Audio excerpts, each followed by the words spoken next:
Ketemu lagi sama aku KiveRD dan kali ini aku masih mau membahas yang berkaitan dengan novel Antararsa. Jadi aku mau sharing tentang fun fact di balik penulisan Antararsa sebelum dan sesudahnya. Oke, bakal ada 4 poin fun fact yang aku mau share sama kalian. Poin pertama, fun fact yang pertama adalah sebelum buku ini tuh ditulis secara utuh, aku menyebut tokoh utamanya itu dengan sebutan si laki-laki dan si perempuan sebelum akhirnya memutuskan menggunakan nama Rafli dan Atifah. Itu poin pertama. Poin kedua, aku sempat bimbang mau ngasih namanya itu untuk si tokoh laki-laki Rafli atau Raffi gitu. Terus aku sempat kayak ibu aku sempat baca gitu kan. Jadi aku suka nunjukin kan ke mama, aku nyebutnya, "Mah, aku udah nulis nih sinopsisnya kan, baru jadi tuh sinopsis dan beberapa bab pertama." Terus ibu aku ngebaca gitu kan, terus kayak, "Ini Raffi atau Rafli nih?" gitu. Kayak kok kayak tahu gitu aku. Kok tahu sih? Kayak aku tuh sempat kayak di dalam benak aku tuh kayak terdengarnya tuh Rafli atau Raffi. Aku sempat bimbang kan. Terus ibu aku tuh bilang, "Kayaknya Rafli deh, bukan Raffi." gitu kan. Jadi kayak, oke, bener nih. Kok ibu aku bisa tahu ya? Aku tuh sempat mikirinnya, bukan mikirin sih, kayak emang dalam kepala aku tuh inspirasinya tuh yang terdengar adalah Rafli atau Raffi gitu. Terus aku bilang, dan kan bimbang. Terus kayak pas ibu aku tahu gitu, bukan tahu sih, ngebaca sinopsis kan Raffi itu masih tertulisnya. Jadi ini harusnya kayaknya bukan Raffi deh, namanya Rafli gitu kan. Tek gitu. Lah iya, aku awalnya kayaknya dengerin itu, cuman yang muncul tuh maksudnya dalam benakku kayaknya Rafli, tapi apa Raffi gitu kan, bimbang. Akhirnya dengan masukan input dari ibu aku, jadilah kita menggunakan nama Rafli di buku ini. Itu yang kedua. Nah, sekarang poin yang ketiga. Aku pas lagi nulis itu suka banget dengerin lagu Love is Cinta yang dinyanyikan sama Acha Septriasa dan Irwansyah.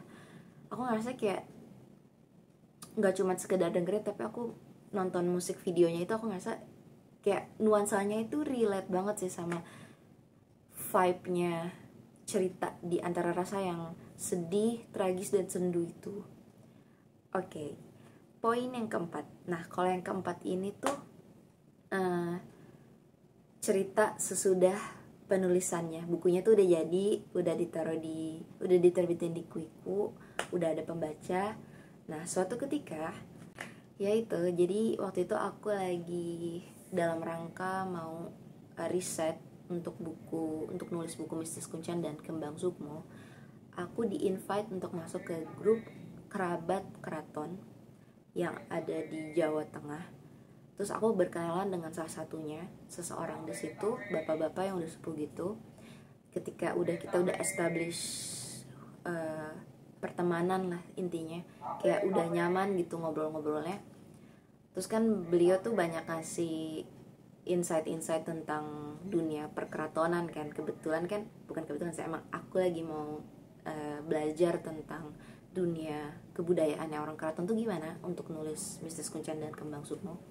Nah, terus tuh aku ngirimin beliau buku cetaknya Antararsa ini. "Pak, saya kirim ya untuk kenang-kenangan, ini juga sebagai tanda terima kasih saya," gitu kan. Udah banyak sharing dan ngobrol. Udah tuh sampaikan, bapaknya alamatnya ada di mana waktu itu? Kalau nggak salah Karawang gitu alamatnya. Jadi aku kirim, berapa hari kemudian kan udah nyampe. Terus bapaknya baca buku ini, dibaca beneran dong gitu kan. Ya aku seneng sih.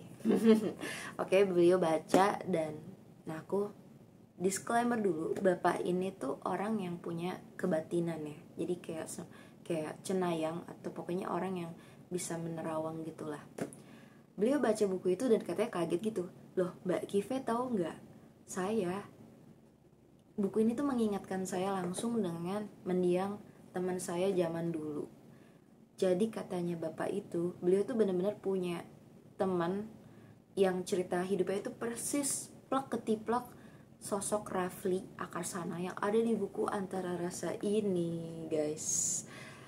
Jadi beliau cerita kalau zaman dulu tuh temen nongkrong gitu, si sosok ini tuh, dan namanya tuh kalau aku nggak salah inget ya, bapaknya bilang tuh emang dari namanya mirip, cerita hidupnya mirip, terus emang digambarkan perawakannya bahkan yang sosok orang itu mirip banget dengan yang dinarasikan di buku. Ini aku sama sekali nggak tahu ya kalau ada cerita itu di luar sana gitu kan. Bapak itu cerita, ini teman saya sendiri, Mbak Kive gitu kan. Dan katanya bapak itu tuh kaget gitu kalau temennya itu kecelakaan maut di jalan. Dan emang pas kecelakaan itu juga ninggalin kayak semacam suatu barang. Tapi aku lupa sih bapaknya itu bilang barangnya itu apa.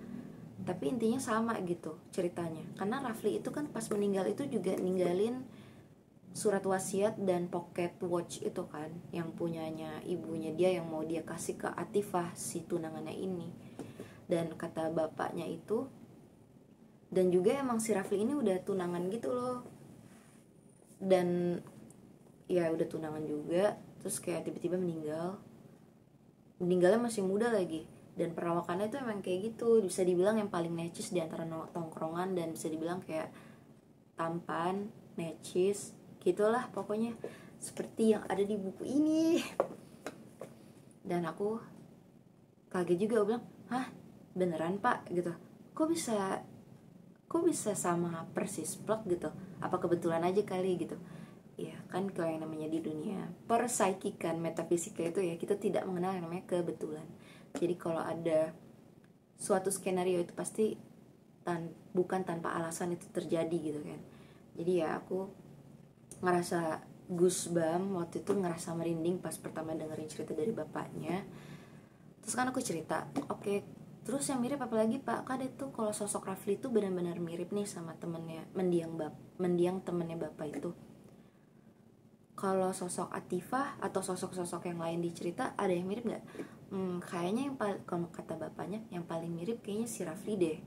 Tapi saya merasakan sepertinya kalau sosok Atifah ini mewakili gambarannya si Mbak Kive gitu kan. Aku nanya, maksudnya gimana pak gitu.